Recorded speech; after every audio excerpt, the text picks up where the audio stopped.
Wait a second. Let's rewind here. So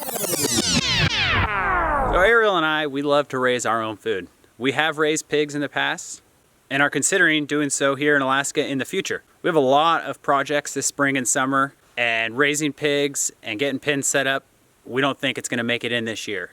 So we reached out to a local farmer and we were able to pick up this beautiful pig. So buying food locally is something we strongly believe in and encourage everyone to look into, seeing if there's a farmer in your area that has this type of food that you could pick up. The quality is beyond comparison to anything you can buy at the store. And having raised our own meat and getting meat like this, it's really hard for us now to buy food from the grocery store because this food is so much better. In the past, we had a mobile butcher come to take care of our pigs for us, but this time around we did it a little differently. So the farmer showed up this morning. He brought the pig out to us. We went ahead and dispatched it and bled it out. The pig is hung up and ready to be processed. And this is a great opportunity for us to all learn because this is our first time processing our own pig. So this will be a little bit more of a graphic video, and we want to let all the viewers know that we absolutely love and care for animals, and it's a little easier because we didn't particularly raise this animal. It's still very difficult when you have to kill an animal. The reward is the food. When you do it yourself, and I always encourage everyone out there, if you do eat meat, to at least process an animal once in your life so you really understand what's happening when you get that meat is, you know, basically an animal's dying for you to have that. So I think it's a very profound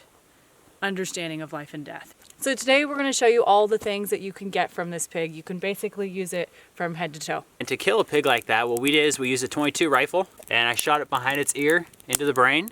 And then what you want to do is immediately cut its jugular vein and bleed it out as fast as you can. So the first thing you are going to have from a pig is the blood. And we did save it. I'll just show you guys. We put it in a 5-gallon bucket.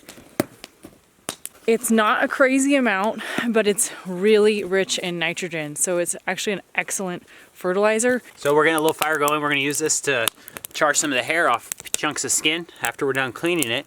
So we're going to start with gutting the pig. That's the first step. We're going to start at the back basically, and we're going to try to keep all the large intestines. We want to keep that all together. We don't want any cuts in that type of tissue. And then we're gonna pull all that out. Ariel took anatomy in college, so she's better at skinning and gutting animals. That's why she's doing this part. So now that we made the appropriate cuts in the back, we're gonna move to the front. So I'm gonna start kind of down here.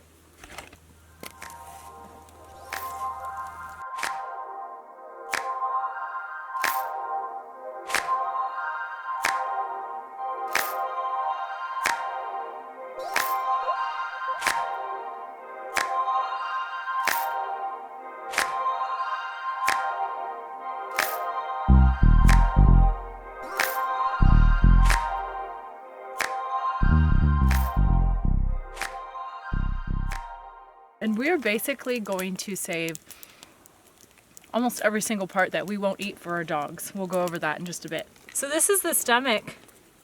This is huge. And our pigs, when they butchered them, our pigs hadn't eaten that morning, so they were not that big. Gosh, it's like a whole nother pig. Yeah, we've got some lungs and the heart and all that, so we'll get that out and show you guys what we're working with. But basically all the bad stuff is out, so to speak, so. The stuff that can kind of contaminate the meat.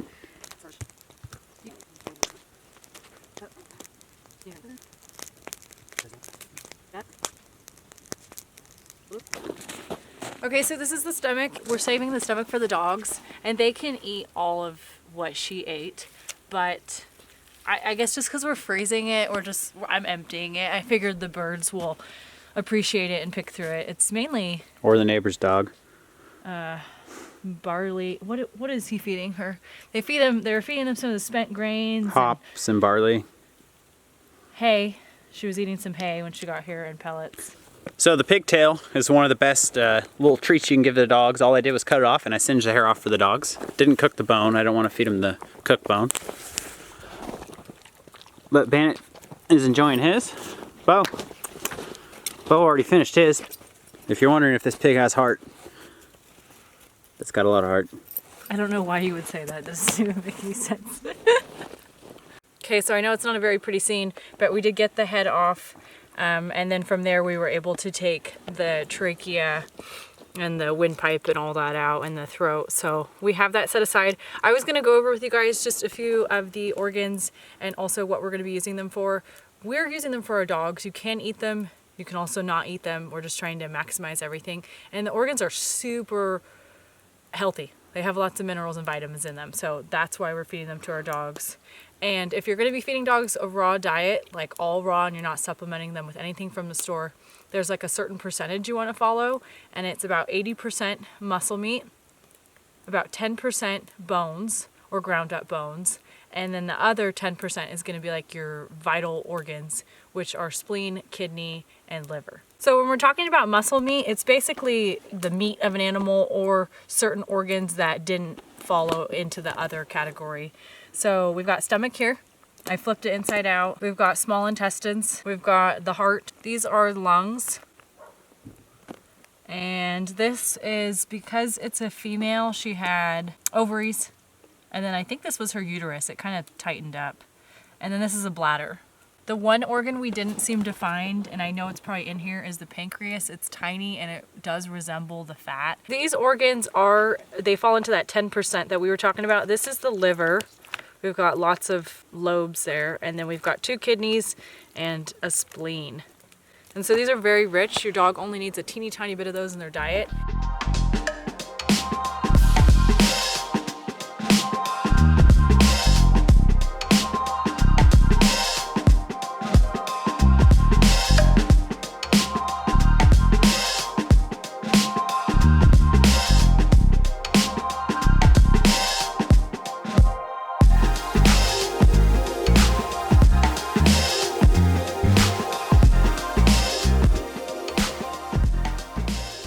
We're getting there. We got it pretty much all the way skinned. We just got a little bit on the front. We can't get this pig up high enough to get the front section skinned, so we're gonna cut it in half, stick it on a table, and start butchering it.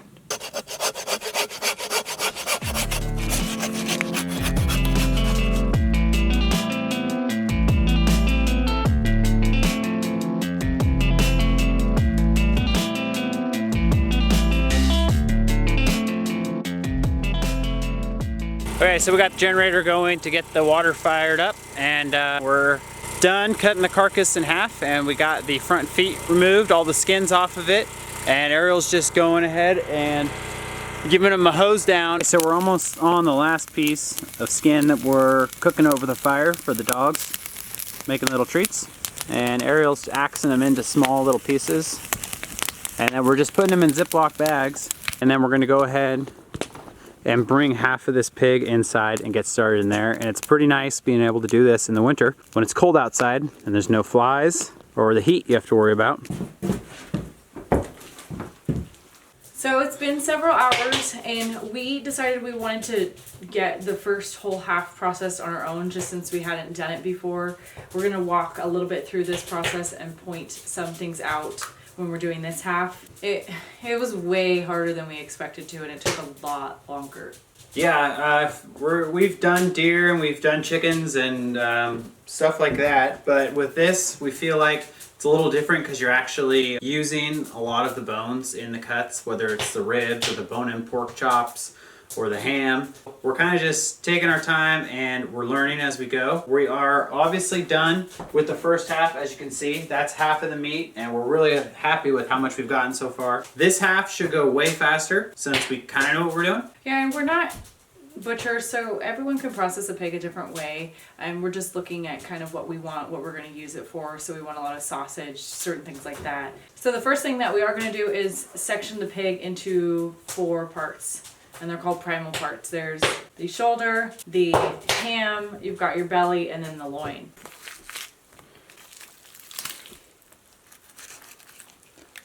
All right, so that's one of the first parts we pull out, and that is the tenderloin. One thing we wanted to start off and show you right away is where you get lard from pigs. And there's different types of lard. There's back fat, which is on the back. This is leaf lard, so this is what hugs the organs. And this is what is like the most prized lard on the pig. It's the least porky tasting when you render it. So we're gonna go ahead and just strip it off.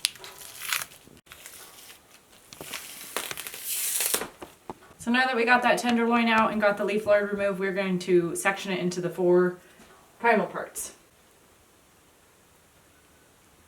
All right, so we got our half of a pig sectioned into 4 pieces. We got the ham, which is the back end. We got the loin, which is the top of the back, half of the rib.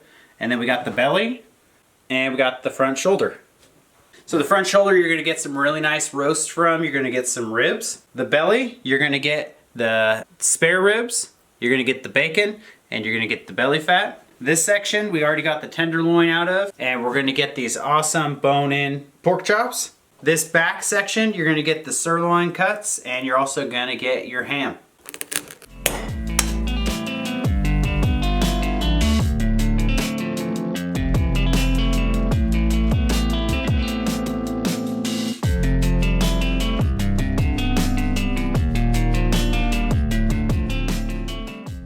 Okay, so we're finally finished minus the head. We're gonna do that tomorrow just because we've done too much today and it's very late.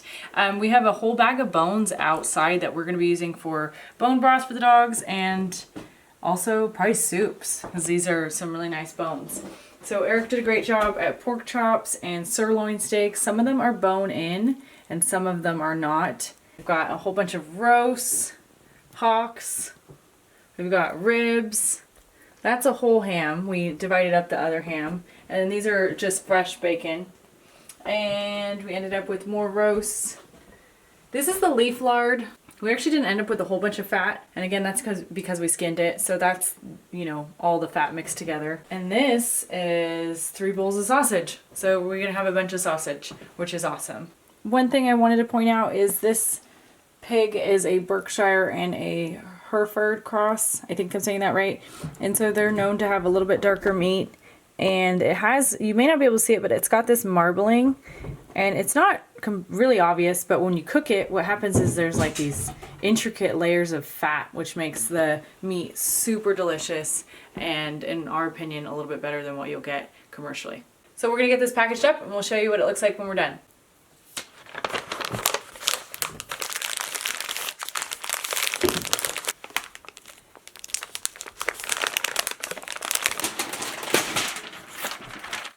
So it is the next morning. We apologize. Yesterday it was like 2 a.m. when we went to bed, so we didn't film what we ended up packaging, but we will show you today. I'm going to get started on cutting the head up. I'm mainly going to use the head for the dogs. I'm going to cut off certain parts of the head, and then we'll be using the actual skull and the innards for bone broth. And there are a little bit of meat cuts that we can get off of it too, including the jowls, which is underneath. So with this pig, we don't have an exact weight, but we had a pretty good approximate that it was about 220 pounds, and that's live weight. That's the pig just live as it is. And then you might also hear of something called hanging weight when you're talking about buying meat or buying a whole pig. And what hanging weight is the weight of the pig after its feet, its head, and its guts have all been removed. So that's quite a bit less weight than a live pig. So if you're in a situation like us where we're gonna use everything off this animal, at least everything that we can for us and our dogs, making lard, things like that, buying a whole pig like this live and butchering it yourself is actually a great deal. When you take a look at all the great cuts we're getting, we're gonna be paying way under retail value. And this is high quality meat. This isn't meat you can just go buy from your local grocery store. Pig here is your pretty standard size, anywhere from the 200 to 230, 40 pound range. Like I said, she was about 220 pounds.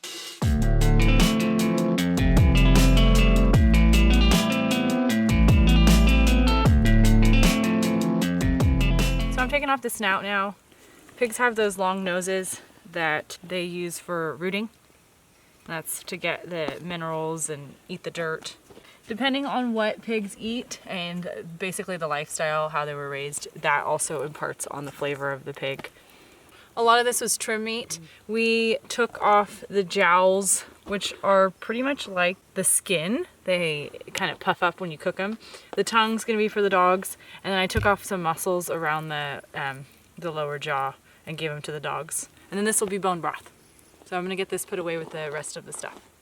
Okay, we're on the front porch. We got our freezer hooked up to our solar system and we got it running. So this is kind of what we ended up with, about a half of our chest freezer full. We've got a little bit of everything. We've got roasts, chops, hams. Some of the bottom has the bones and trim that we're gonna turn into sausage, and we'll vacuum pack that. But the rest we just did in butcher paper. So I'm gonna stick the head in the freezer, and we'll use that when we're ready to make our bone broth. We're gonna clean up, and that's it.